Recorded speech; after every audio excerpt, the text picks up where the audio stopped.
بسم الله الرحمن الرحيم إذا وقعت الواقعة ليس لوقعتها كاذبة خافضة رافعة إذا رجت الأرض رجا وبست الجبال بسا فكانت هباء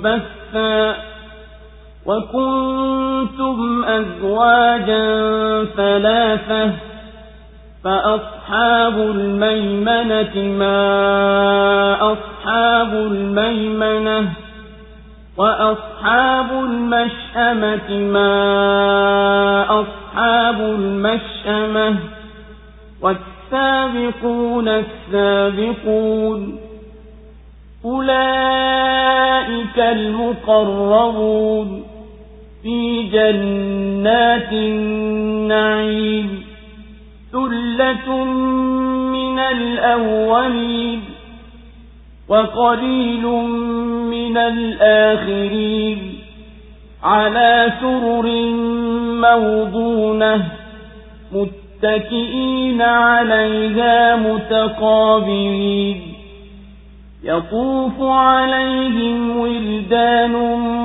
مخلدون بأكواب وأباريق وكأس من معين لا يصدعون عنها ولا ينزفون وفاكهة مما يتخيرون ولحم طير مما يشتهون وحور عين كأمثال اللؤلؤ المكنون جزاء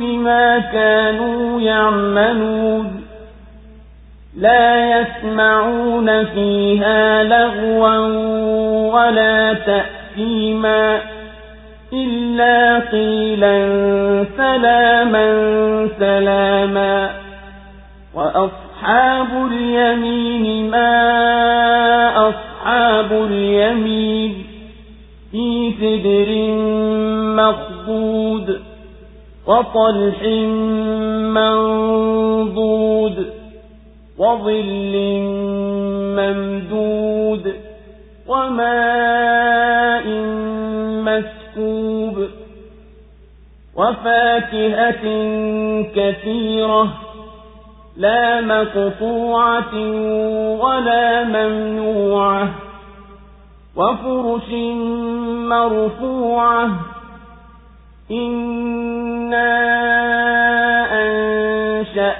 أنشأناهن إنشاء فجعلناهن أبكارا عربا أترابا لأصحاب اليمين. Kwa jina la Mwenyezi Mungu mwingi wa rehema mwenye kurehemu. Litakapotukia hilo tukio, hapana cha kukanusha kutukia kwake. Literemshalo linyanyualo.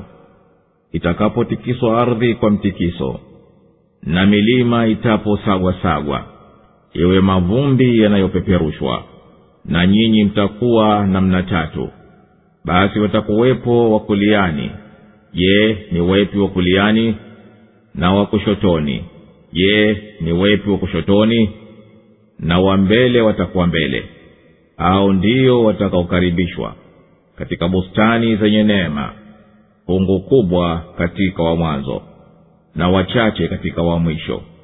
Watakuwa juu ya viti vya fahari vilivyotonewa, wakiviegemea wakielekeana, wakitumikiwa na wavulana wa ujana wa milele, wa vikombe na mabirika na bilauri za vinywaji kutoka chemchem safi. Hawataumwa kichwa kwa vinywaji hivyo, wala hawatoleweshwa, na matunda wayapendayo, na nyama za ndege kama wanavyotamani, na mahurul aini walio kama mfano wa lulu zilizohifadhiwa. Ni malipo kwa waliokuwa wakiyatenda. humo hawatasikia porojo wala maneno ya dhambi, isipokuwa maneno ya salama salama. Na wale wa mkono wa kulia, ni yepi yatakuwa ya wakuliani? Katika mikunazi isiyo na miba, na migomba iliyopangiliwa, na kivuli kilichotanda, na maji yanayomiminika, na matunda mengi, hayatindiki wala hayakatazwi, na matandiko yaliyonyanyuliwa. Hakika sisi tutawaumba upya, na tutawafanya vijana wanapendana na waume zao elimu moja, kwa ajili ya watu wa kuliani. Allahu Akbar, Allahu Akbar, la ilaha illa Allah. Suratul Waqi'a imeteremka Makka. Sura hii imeanzia kukusimulia tukio la kiyama na matokeo yatayoambatana na tukio hilo. Kisha ikasimulia kuwa viumbe siku hiyo watakuwa namna tatu. Ikafuatia hayo kwa kufafanua kwa kutosha walioandaliwa kila fungu katika hao, ikiwa ni neema zinazowafikiana na cheo chao, au ni adhabu inayonasibiana na ukafiri wao na uasi wao. Kisha aya zikaweka wazi baada ya hayo yanayoonekana katika neema za Mwenyezi Mungu mtukufu, na athari za uweza wake katika viumbe na makulima na maji na moto, na yanayohitajika kutokana na athari hizi kumsabihi Mwenyezi Mungu mtukufu na kumtakasa. Kitakapotukia kiyama, haitotokea nafsi yoyote ya kukadhibisha kutukia kwake. Kiyama hicho kitawateremsha chini walio waovu, na kitawanyanyua juu walio wema. Ardhi itapotikiswa na ikateremshwa kwa nguvu, na milima ikavurugwa teke teke, ikawa vumbi la kupeperushwa. Aya hizi tukufu zinaeleza hadi gani vitakuwa vitisho vitavyoteremkia ulimwengu kitapofika kiyama. Na katika vitisho hivyo ni hayo masaibu ya dunia yatakayoathiri ardhi na masabaka yake. Kwani hii ardhi tunayoishi juu ya mgongo wake si yenye kutulia na kukaa sawa kwa utimilivu. Kwani hiyo imeundwa kwa masabaka ya majabali yaliyoingiliana ovyo. Huenda baadhi yao yakateremka yakachana na mingineyo yaliyojirani nayo. Na huwa hiyo inayoitwa kupasuka kwa masabaka ya ardhi, geological cleavage, kama inavyotokea katika maeneo kadhaa wa kadhaa. Mpasuko huu ulikuwa na ungali kuwa ndiyo asili ya chini kabisa ya zilzala, mitetemeko mikubwa kwa kuathirika na nguvu za kulidimiza na kuvuta zinazofuatana na masabaka ya ardhi yanapovunjika. Basi mizani ya utulivu ya nguvu hizo inapogeuka kwa kuathirika na mambo mengineyo ya nje, huenda zikafunguka nguvu za mtikiso mkubwa, ndiyo ikatokea mitetemeko na mitikisiko ya ardhi, ambayo hubomoa kila kitu kiliopo juu ya ardhi karibu na ilipoanzia hiyo zilzala. Na hapo tena hutokea uharibifu mkubwa mno. Na hayo maelezo ya kisayansi hayageuzi kitu, wala hayako mbali na nadharia ya kidini. Kwani hakika Mwenyezi Mungu mtukufu huenda akajalia sababu za maumbile za kawaida zikajumuika kwa njia tusiyoizoea sisi, ili zikiingiliana kwa njia ya kutisha, ndiyo sababu ya kuharibika dunia. Hapo maelezo ya kisayansi yanafuatana na aya zenye kuonya kwa vitisho hivyo vikuu. Na yote hayo yanatokana kwa Mwenyezi Mungu, na hutokea kwa idhini yake Mwenyezi Mungu kutimiza hukumu yake katika dunia yetu. Na mkawa nyote siku hiyo namna tatu kwa mujibu wa vitendo vyenu. Basi watu wa mkono wa kulia, watu wa cheo kilio bora, utukufu ulioje huo wa hali yao. Na watu wa kushotoni, hao ni watu wa cheo duni, uovu ulioje wa hali yao. Na waliotangulia mbele katika mambo ya kheri duniani, ndiyo watakuwa mbele katika vyeo vya akhera. Hao ndiyo waliokaribishwa mbele kwa Mwenyezi Mungu. Mola wao mlezi atawatia katika bustani zenye neema. Hawa waliokaribishwa mbele ni kundi la wengi katika mataifa yaliyotangulia na manabii wao, na wachache katika umma wa Muhammadi ukiwalinganisha na hao. juu ya viti au vitanda vilivyonakishiwa kwa nakshi za vito vya thamani, wakivitegemea kwa raha na utulivu, huku wakielekezana nyuso kwa ziada ya mahaba, wakiwazungukia kwa kuwahudumia vijana wataobaki milele hivyo hivyo. Nao wamechukua vikombe na mabirika yaliyojaa vinywaji vya peponi na bilauri zenye mvinyo kutoka chemchemu zinazomiminika. Vinywaji hivyo haviwaletei kuumwa kichwa wala kutokwa akili kwa ulevi, na matunda ya kila namna wanayoyapenda na wanayoyaona, na nyama za ndege kama zinavyotamani nafsi zao, na wanawake wenye macho ya vikombe kama mfano wa lulu zilizohifadhiwa katika chasa kwa usafi wao na urembo wao. Watapewa haya kuwa ni malipo kwa mambo mema waliokuwa wakiyatenda duniani. Huko peponi hawatasikia maneno yasiyokuwa na maana, wala masimulizi ya kumtia dhambini mwenye kuyasikia, ila watayosikia ni kauli ya wao kwa wao, tunakusalimuni kwa salama. Na watu wa mkono wa kulia hapana ajuaye nini malipo ya watu wa kuliani. Katika miti ya mikunazi iliyokatwa miba yake, na migomba iliyopangika na ndizi zake zimepandana juu ya mikungu na kivuli kilichoenea wala hakiondoki, na maji yanayomiminika karibu yao popote wayatakapo, na matunda ya namna nyingi na kabila nyingi yasiyotindika wakati wowote, wala hazuiliwi yatakayo, na matandiko yaliyonyanyuliwa ya starehe. Hakika sisi tulianza kuumba mahurulaini mwanzo, na tukawafanya kuwa ni vijana wenye kupendwa na waume zao, wenye umri uliokaribiana, watayari kwa neema ya watu kuliani. ثُلَّةٌ مِّنَ الْأَوَّلِينَ وَثُلَّةٌ مِّنَ الْآخِرِينَ. وَأَصْحَابُ الشِّمَالِ مَا أَصْحَابُ الشِّمَالِ فِي سَمُومٍ وَحَمِيمٍ وَظِلٍّ مِّن يَحْمُومٍ لَا بَارِدٍ وَلَا كَرِيمٍ. إِنَّهُمْ كَانُوا قَبْلَ ذَلِكَ مُتْرَفِينَ وَكَانُوا يُصِرُّونَ عَلَى الْحِنثِ الْعَظِيمِ وَكَانُوا يَقُولُونَ أَإِذَا مِتْنَا وَكُنَّا تُرَابًا وَعِظَامًا أَإِنَّا لَمَبْعُوثُونَ أَوَآبَاؤُنَا الْأَوَّلُونَ. قُلْ إِنَّ الْأَوَّلِينَ وَالْآخِرِينَ لَمَجْمُوعُونَ إِلَى مِيقَاتِ يَوْمٍ مَّعْلُومٍ. ثُمَّ إِنَّكُمْ أَيُّهَا الضَّالُّونَ الْمُكَذِّبُونَ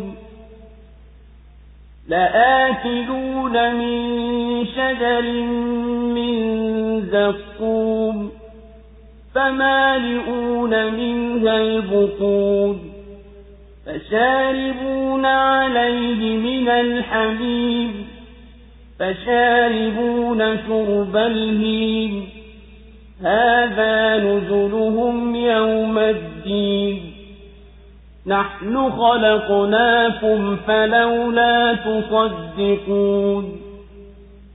أَفَرَأَيْتُم مَّا تُمْنُونَ أَأَنتُمْ تَخْلُقُونَهُ أَمْ نَحْنُ الْخَالِقُونَ. نَحْنُ قَدَّرْنَا بَيْنَكُمُ الْمَوْتَ وَمَا نَحْنُ بِمَسْبُوقِينَ عَلَىٰ أَن نُّبَدِّلَ أَمْثَالَكُمْ وَنُنشِئَكُمْ فِيمَا لَا تَعْلَمُونَ. وَلَقَدْ عَلِمْتُمُ النَّشْأَةَ الْأُولَىٰ فَلَوْلَا تَذَكَّرُونَ.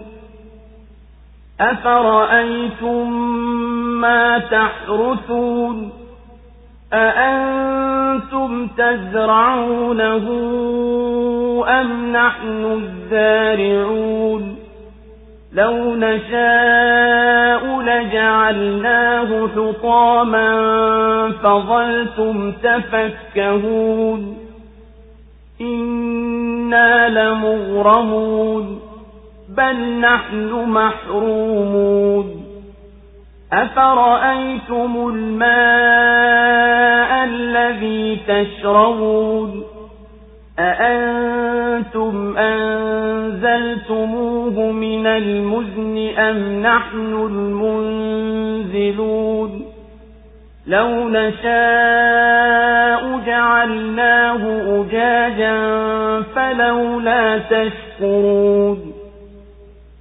أفرأيتم النار التي تورون أأنتم أنشأتم شجرتها أم نحن المنشئون نحن جعلناها تذكرة ومتاعا للمقوين فسبح باسم ربك العظيم. Fungu kubwa katika wa mwanzo na fungu kubwa katika wa mwisho. Na watu wa kushotoni, je, ni yepi ya wa kushotoni? Katika upepo wa moto na maji yanayochemka na kivuli cha moshi mweusi, si cha kuburudisha wala kustarehesha. Hakika hao walikuwa kabla ya haya wakiishi maisha ya anasa, na walikuwa wakishikilia kufanya madhambi makubwa, na walikuwa wakisema, tutakapokufa na tukawa udongo na mafupa, ati ndiyo tutafufuliwa? Au baba zetu wa zamani? Sema, hakika wa zamani na wa mwisho bila shaka watakusanywa kwa wakati wa siku maalum. Kisha nyinyi mliopotea mnaokanusha, kwa yakini mtakula mti wa zakum, na kwa mti huo mtajaza matumbo, na juu yake mtakunywa maji yanayochemka, tena mtakunywa kama wanavyokunywa ngamia wenye kiu. Hiyo ndiyo karamu yao siku ya malipo. Sisi tumekuumbeni, basi hamsadiki? Je, mnaiona mbegu ya uzazi mnayoidondokeza? Je, mnaiumba nyinyi, au ni sisi ndiyo waumbaji? Sisi tumekuwekeni mauti, na wala sisi hatushindwi. Huwaleta wengine badala yenu, na kukuumbeni nyinyi kwa umbo msilolijua. Na bila shaka mlikwisha jua umbo la kwanza, basi kwa nini hamkumbuki? Je, mnaona makulima mnayoyapanda? Je, ni nyinyi mnayoyaotesha, au ni sisi ndiyo wenye kuotesha? Tungelitaka tungeliyafanya yakawa mapepe, mkabaki mnastaajabu mkisema, hakika sisi tumegharimika. Bali sisi tumenyimwa. Je, mnayaona maji mnayoyanywa?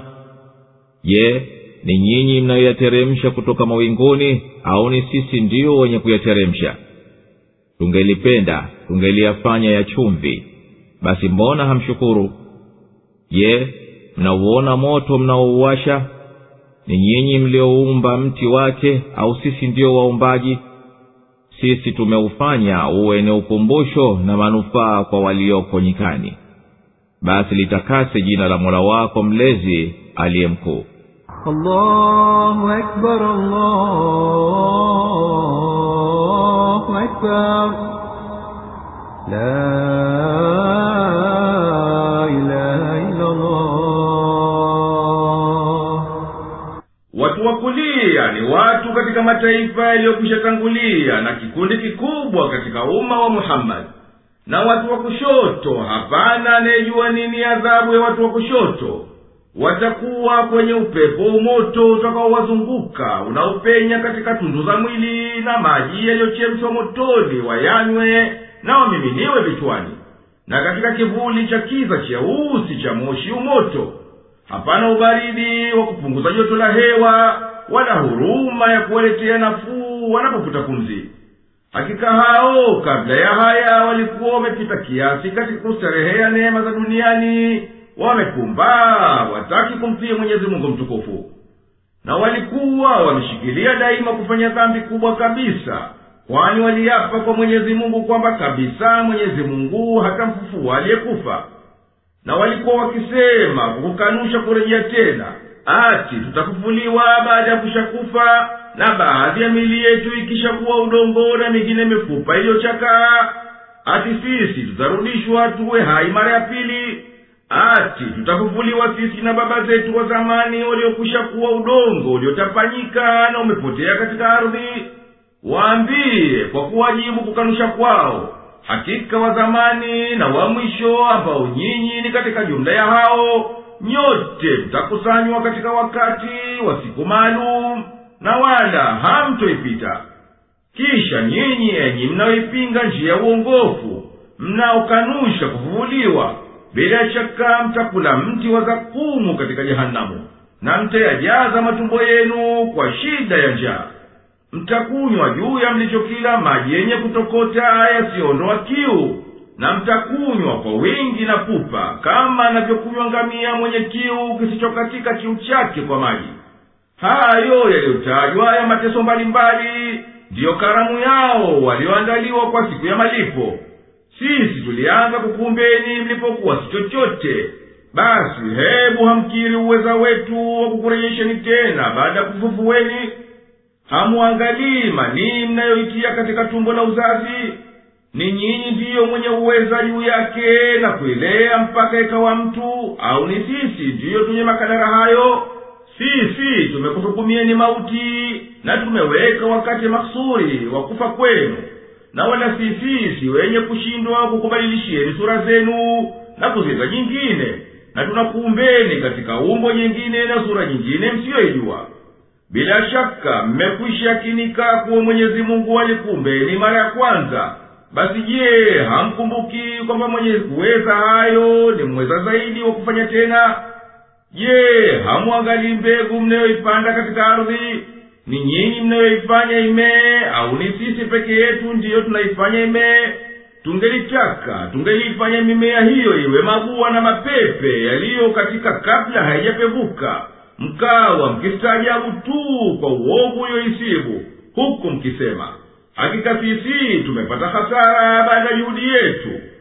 Bali sisi hatuna bahati, tumenyimwa riziki. Je, hamiaoni maji matamu mnayoyanywa? Ni nyinyi mnayoyateremsha kutoka mawinguni, au ni sisi ndiyo wenye kuyateremsha kuwa ni rehema juu yenu? Katika Kiarabu limetajwa neno almuzni, maana yake ni mawingu yanayoleta mvua. Na kitendo cha kunyesha mvua kinahitajia mambo yaliyohusiana na hali ya hewa maalum, ambayo mwanadamu hana mamlaka nayo, au kuyaleta kwa juhudi zake.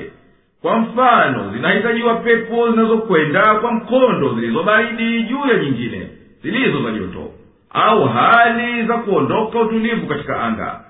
Na watu wamejaribu kuinyesha mvua kwa mawingu yanayopita kwa njia ya ufundi, lakini juhudi hizo mpaka sasa ni majaribio, na lililothibiti katika sayansi ni kufuzu kwa majaribio hayo ni kudogo mno.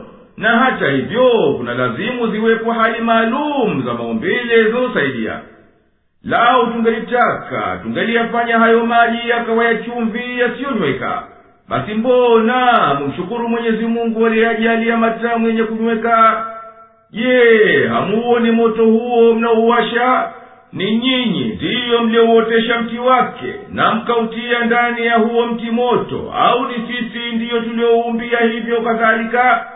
Sisi tumeufanya huo moto uwe ni ukumbusho wa moto wa jahanamu mtapouona, na uwe ni manufaa kwa wasafiri wa msitu na nyika, wakinafiika kwa kupikia chakula chao na kuotea moto wakati wa baridi. Basi dumisha kusabihi, kutakasa, kwa kulidhukuru jina la Mola wako mlezi aliye mkubwa, kwa kumtakasa na kumshukuru kwa neema hizi nzuri. فلا أقسم بمواقع النجوم وإنه لقسم لو تعلمون عظيم إنه لقرآن كريم في كتاب مكنون لا يمسه إلا المطهرون تنزيل من رب العالمين أفبهذا الحديث أنتم مدهنون وتجعلون رزقكم أنكم تكذبون فلولا إذا بلغت الحلقوم وأنتم حينئذ تنظرون ونحن أقرب إليه منكم ولكن لا تبصرون فلولا إن كنتم غير مدينين ترجعونها إن كنتم صادقين فأما إن كان من المقربين فروح وريحان وجنة نعيم وأما إن كان من أصحاب اليمين فسلام لك من أصحاب اليمين وأما إن كان من المكذبين الضالين فنزل من حميم وتصلية جحيم إن هذا لهو حق اليقين فسبح باسم ربك العظيم. Basi naapa kwa maanguko ya nyota, na hakika bila shaka hichi ni kiapo kikubwa laiti mngelijua. Hakika hii bila shaka ni Qur'ani tukufu katika kitabu kilichohifadhiwa, hapana kigusaye ila waliotakaswa. Ni uteremsho unaotoka kwa Mola mlezi wa walimwengu wote. Ni maneno haya ndiyo nyinyi mnayapuuza, na badala ya kushukuru kwa riziki yenu mnafanya kuwa mnakadhibisha. Yaweje basi itakapofika roho kwenye koo, na nyinyi wakati huo mnatazama, na sisi tuko karibu zaidi naye kuliko nyinyi. Na lau kuwa nyinyi hamumo katika mamlaka yangu, kwa nini hamuirudishi hiyo roho, ikiwa nyinyi mnasema kweli? Basi akiwa miongoni mwa waliokaribishwa, basi ni raha na manukato na bustani zenye neema. Na akiwa katika watu wa upande wa kulia, basi ni salamu kwako uliye miongoni mwa watu wa upande wa kulia. Na ama akiwa katika waliokadhibisha wapotovu, basi karamu yake ni maji yanayochemka na kutiwa motoni. Hakika hii ndiyo haki yenye yakini, basi litakase jina la Mola wako mlezi aliye mkubwa. Allahu Akbar, Allahu Akbar, la ilaha illa Allah. Basi ninaapa kweli kwa maangukio ya nyota pale zinapotua mwisho wa usiku wakati wa tahajudi, ibada za usiku na kusalapiru. Na hakika bila shaka hicho ni kiapo kikubwa chenye maana ya kufikia mbali, lau kuwa mnafikiri makusudio yake. Aya mbili hizi zinabainisha hadi ya umuhimu wa kiapo hiki kikubwa, kwani nyota ni vitu vyenye kutoa mwangaza wenyewe, na nyota ya karibu mno kwetu sisi nayo ni jua, ni kiasi ya masafa ya miaka 500 ya mwangaza. Na nyota ifuatayo kwa ukaribu iko mbali nasi kwa kiasi ya miaka 4 ya mwangaza takribani. Basi nguvu utazitumia kutokana na jua ndizo zinazotuwezesha kuishi. Lau kuwa umbali wa jua kutokana na ardhi ni duni ya hivyo au zaidi ya hivyo, basi hapana shaka kuwa maisha yangelikuwa taabu, bali ni muhali. Kadhalika ukubwa wa nyota unafitalifiana, zipo nyota kubwa mno, hata ukubwa wake unaweza kukusanya hii ardhi na jua juu ya umbali wao. Vipo vikundi vya nyota vinavyoitwa An-Naqid, vinaogelea angani zikivuka njia ya maziwa the Milky Way mara kwa mara. Wakati wa kupita kwake zikasadifiana kukutana na kikundi cha jua na vikagongana, basi hakika hapo itakuwa ndiyo maangamizo na kumalizika kwa kweli. Hata ikikaribia nyota moja katika nyota zitokazo kwenye jua, basi hayo pia yataleta kuharibika mizani na kupelekea maangamizo na kumalizika ulimwengu. Kwa hivyo basi, hakika ishara za mazingatio na uwezo wa Mwenyezi Mungu zinaonekana katika ulimwengu huu alioumba Mwenyezi Mungu Subhanahu wa Ta'ala na akaupanga. Hakika hii bila shaka ni Qur'ani yenye manufaa mengi. Imo katika ubao uliohifadhiwa Al-Lawhul Mahfudh, usiokaribiwa na yeyote ila malaika waliokaribishwa kwa Mwenyezi Mungu. Kwa watumiaji kompyuta wanaweza kukisia kuwa hiyo Al-Lawhul Mahfudh ni kama diski iliyo ndani ya kompyuta na haigusi mtu, na misahafu tunayoiona na kuisoma ni kama pigwayo chapa kutoka hiyo diski. Hawaigusi Qur'ani tukufu ila waliotahirika na najisi na hadathi, vitengua udhu. Imeteremshwa kutoka kwa Mwenyezi Mungu, Mola mlezi wa viumbe vyote.